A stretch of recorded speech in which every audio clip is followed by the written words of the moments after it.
Something happened this past week that I think it could inspire you, especially those of you guys that want to recruit the right running mate, the right investor, the right true believer, the right credible source or voice in your industry to give you an endorsement, or the right partners that 100% believe in you and the right talent that wants to run with you. I want to share a testimony with you what happened this past week. Once a year, I hold my annual investor meeting, okay, an annual carrier meeting, annual partner meeting. Thursday, we had our board meeting. And then the following day, we had our annual partner meeting, and we hold it at the Crescent in Dallas. I host everybody at the Capitol Grill. We take them out. My waiter, my favorite waiter in the world, Steve, who's absolutely world-class, he hosts us, and we take the bill. We don't let these insurance companies, they're multi-billion dollar companies. They could easily take their credit card out and pay the $10,000, $15,000 bill, but we take it.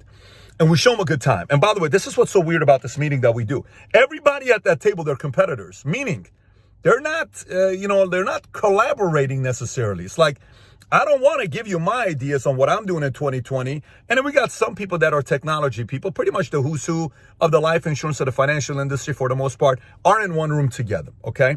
Then the following day, I have the meeting and I present to them what we're going to be doing in 2020. And this year was a little bit different because this year, out of the 4 hours of talk time, out of the 3 hours and 15 minutes of presenting, at the end 45 minutes of a dialogue going back and forth, I only spoke 25 minutes this year because what happened this year was incredible.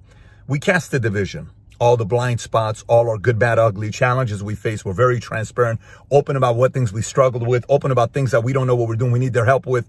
And then we go back and forth and they give us insight, we give them insight. But there's something happened in the meeting. I'm in the side and I'm kind of looking around. And afterwards, a couple of my friends, Jose and Matt, and a couple of the guys are asking, saying, how was this meeting for you? I asked them initially how was the meeting for them because this was their first time in that meeting. They said, but how's it for you? Because, we're going around saying, Pat, those guys dropped your contract. Now they're back. Those other guys dropped your contract 3 months after you started a company 10 years ago. Then they came back. Now they're our biggest partners and we love them and they love us. Those guys on the technology side, they didn't want to do business with us. We didn't want to do business with them. Then they wanted a big check. And then we held back and said, no, we're going to be your biggest partner because you're going to see what we're going to do for you.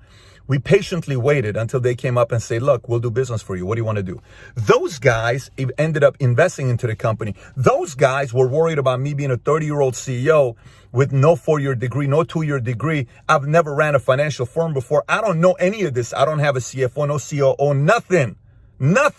I don't even know how to get an E&O for an insurance company. They're looking at us saying, well, we kind of didn't do business with you because we didn't trust you had what it took to make this business work. And those guys secretly, and banked against us that these guys are just not going to make it. And those guys would say, hey, don't tell everybody that you're associating with us. And then we're sitting in the room today, and the former CEO and chairman of a major organization that everybody in the insurance industry pays $20,000 a year to be a member of. The former CEO and chairman is sitting on our board now. And the press release just went out. Bob, sitting on our board. What happened here? So in that moment, it's very easy for somebody to say, look who I am. Look at this. Screw everybody. It's because of us that this is what happened. No, it took patience to win them over. It took patience to win people over. I don't blame them for not initially trusting to do business with us. I don't blame them. I may have the same feeling about somebody if I was them. They have a lot more to lose than I do. This is why some of the companies that banked on us early, I really have a lot of value and admiration for them because I don't even know if I would do it. Because if I knew about PBD, how much he knew about running a company, I probably also wouldn't do business with PBD 10 years ago. The 30-year-old CEO PBD. He had no clue what to do. What's the moral of the story here with this? Everyone's sitting there and is like, oh my gosh, we're going to get so much business from this company. They're going to write 100 and some thousand policies and we're going to get this. Yes, this is why I said at the beginning to you, aggressively patient. You know what's funny? Over the years, I've done business with a lot of people that took me 7 years to do business with, 2 years to do business with, 6 months to do business with, 5 years, 10 years, even 15 years until they eventually did business with me. And you know what happens sometimes? I look at them sometimes and they'll say, yeah, I just don't know if this is something that we can do together. And I look at them and I'll say, one of two things is going to happen. What's that? One, I'm going to find somebody and we're going to run with that person. You know what's the other thing I tell myself? And I tell them, maybe in the next 6, 12, 24, 36 months from now, we're going to do business together. But maybe not right now. Why? Because I haven't earned my street credit yet. Totally get it. But be patient. You'll see what'll happen. See, that mindset comes from you having to earn it. Earn it. Then you call the shots, not the other way around. Not the other way around. You want the best running mates? You want the best investors? You want the best advisors? You want the best endorsements?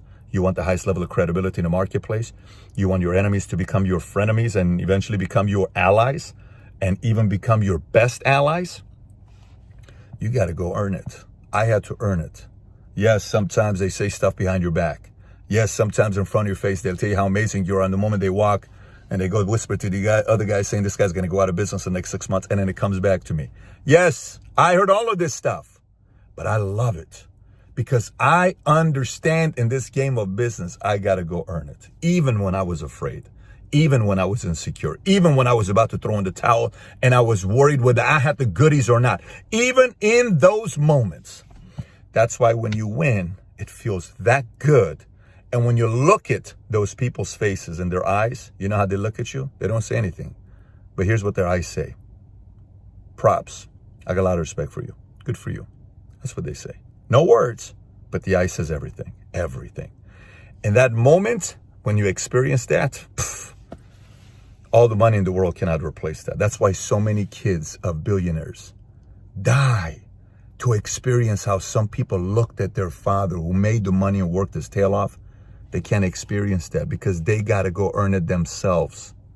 They got to go earn it themselves. All the money in the world cannot buy you that look. That look can only be earned, okay? So if you want that, you're in your early 20s. You want everybody to realize how special you are. You want everybody to realize how amazing you are, how big you're going to be. Go earn it. Go earn it so you no longer have to make a case for it because the marketplace makes a case for you. You do that, the rest is history. Having said that, if you haven't subscribed to the channel, do so. If you got anything you took away from this, where it gives you the guts to want to make new commitments, comment below with your commitments for 2020, what you're going to do to go out there and earn it. Having said that, have a killer week, everybody. Take care. Bye-bye.